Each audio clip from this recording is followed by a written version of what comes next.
ಎಲ್ಲ ಮಾಡಿ ಆದಮೇಲೆ ಆ ಶರೀರಕ್ಕೆ ಶುದ್ಧಿಯನ್ನು ಪ್ರಾಯಶ್ಚಿತ್ತಗಳೆಲ್ಲ ಆದಮೇಲೆ ಚಿತೆ ಮೇಲೆ ಅದನ್ನು ಶರೀರವನ್ನು ಇಡ್ತೀವಿ ಅಂತ ಅಮ್ಮನವರ ಚಿತೆಯನ್ನು ಅಲ್ಲಿಟ್ಟ ಮೇಲೆ ದಹನ ಸಂಸ್ಕಾರ ಅಂತ ಇರುತ್ತೆ. ಅದನ್ನು ಅವರ ಸಂಬಂಧಿಕರು ಯಾರಿದ್ದಾರೋ ಅವ್ರ ಕೈಲಿ ಅಗ್ನಿ ಸ್ಪರ್ಶ ಮಾಡ್ತೀವಿ.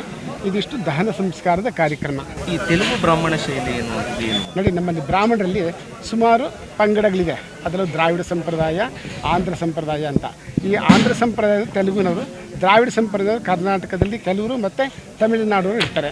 ಆಂಧ್ರ ಸಂಪ್ರದಾಯದಲ್ಲಿ ನಮ್ಮಲ್ಲಿ ಇದೆ. ಆಂಧ್ರ ಸಂಪ್ರದಾಯದಲ್ಲಿ ಋಗ್ವೇದ, ಯಜುರ್ವೇದ, ಸಾಮವೇದ 3 ವೇದನೂ ಇದ್ರೂ ಅದರಲ್ಲಿ ಅವರು ಆಂಧ್ರ ತೆಲುಗು ಸಂಪ್ರದಾಯದಲ್ಲಿ ಉಳುಚ ಕರ್ಮೆ ಅಥವಾ ಬಬ್ಬೂರು ಕರ್ಮೆ ಅಂತ ಆ ಥರ ಇರುತ್ತೆ. ಅವರದ್ದು ಬ್ರಾಹ್ಮಣರಲ್ಲೇ ಅದು ಪಂಗಡ ಆದರೆ ದಹನ ಸಂಸ್ಕಾರ ಮಾಡೋದು ಹೆಚ್ಚು ಕಡಿಮೆ ಒಂದೇ ವಿಧಾನ ಇರುತ್ತೆ.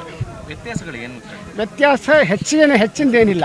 ಇದಿಷ್ಟು ಸಂಸ್ಕಾರದಲ್ಲಿ ಇವತ್ತಿನ ಮಾತ್ರ ಮಾಡೋದು ಒಂದೇ ಥರ ಇರುತ್ತೆ ಎಲ್ಲ. ಅವ್ರಿಗೆ ನಾನು ಹೇಳಿದೆ, ಪೂಜಾ ಬಂದ ತಕ್ಷಣ, ಶವ ಬಂದ ತಕ್ಷಣ ಅವ್ರಿಗೆ ಯಾರು ಕರ್ತರು ಅಂತ ಇರ್ತಾರೆ. ಈಗ ಪಾಪ ಅವರ ಮಗಳು ಅಥವಾ ಮೊಮ್ಮಗಳು ಯಾರು ಮಾಡ್ತಾಯಿದ್ದಾರೆ ಅಂತ ಹೇಳಿದ್ದಾರೆ.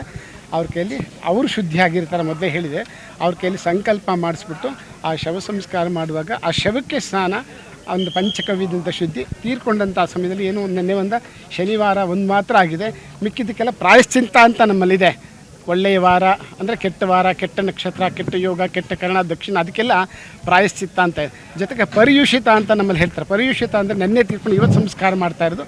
ಅದು ಪರಿಯುಷಿತ ಅಂದರೆ ಹಳಸೋಗ್ರಂತ ನಮ್ಮ ಅಂತ ಹೇಳ್ತಾ ಆ ಥರ ಅದಕ್ಕೊಂದು ಪ್ರಾಯಶ್ಚಿತ್ತ ಅಂತ ಮಾಡಿ ಅಮ್ಮಂಗೆ ಪಾಪ ಒಂದು ಸದ್ಗತಿ ಸಿಗಬೇಕು, ಮುಕ್ತಿ ಸಿಗಬೇಕು, ಮೋಕ್ಷ ಸಿಗಬೇಕು ಅನ್ನೋದು ಕಾರ್ಯಕ್ರಮಕ್ಕೆ ಅಲ್ಲಿ ಸಂಸ್ಕಾರ ಅಂದರೆ ದಹನ ಮುಂಚೆ ಶುದ್ಧಿ ಮಾಡಿ ಪ್ರಾಯಶ್ಚಿತ್ತಗಳನ್ನೆಲ್ಲ ಮಾಡಿ ಕರ್ಣಮಂತ್ರ ಅಂತ ಕಿವಿಯಲ್ಲಿ ನಾರಾಯಣ ನಾಮ ಸ್ಮರಣ ಮಾಡಿ ಅವನ್ನ ಚಿತೆ ಮೇಲೆ ಇಟ್ಟು ಅಗ್ನಿ ಸ್ಪರ್ಶ ಮಾಡಿ. ಎಷ್ಟು ಗಂಟೆ ಸರ್? ಅಲ್ಲಿಂದ ಬಂದ ತಕ್ಷಣ, ಇಲ್ಲಿ ಶವ ಬಂದ ತಕ್ಷಣ ನಮ್ಮದು ಕಾರ್ಯಕ್ರಮ ಶುರು. ನಮಗೆ ಹೇಳಿರೋದು ಅಲ್ಲಿಂದ ಪ್ರಕಾರ 3 ಗಂಟೆಗೆ ಅಲ್ಲಿಂದ ಹೊರಡುತ್ತೆ. ನೀವು 3:30, 3:45 ಇಲ್ಲಿ ಬರುತ್ತೆ ಅಂತ ಹೇಳಿದ್ದಾರೆ. 1 ಅವರ್ ಆಗುತ್ತೆ.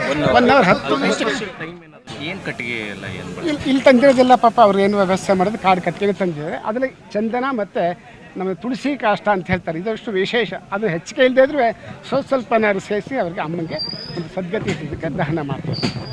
ನಿಮ್ಮ ಹೆಸರು? ನನ್ನ ಹೆಸರು ರಮೇಶ್ ಶರ್ಮಾ ಅಂತ. ನಾನು ಭಾನುಪ್ರಕಾಶ್ ಶರ್ಮಾ ಅವರ ಅಣ್ಣ. ಅವರು ಹೊರದೇಶಕ್ಕೆ ಹೋಗಿದ್ದಾರೆ. ಅದರಿಂದ ಅವರ ಜವಾಬ್ದಾರಿ ಎಲ್ಲ ನಾವು ತೊಗೊಂಡು ಮಾಡ್ತಾ ಇದ್ದೀವಿ. ಈ ಕಡೆ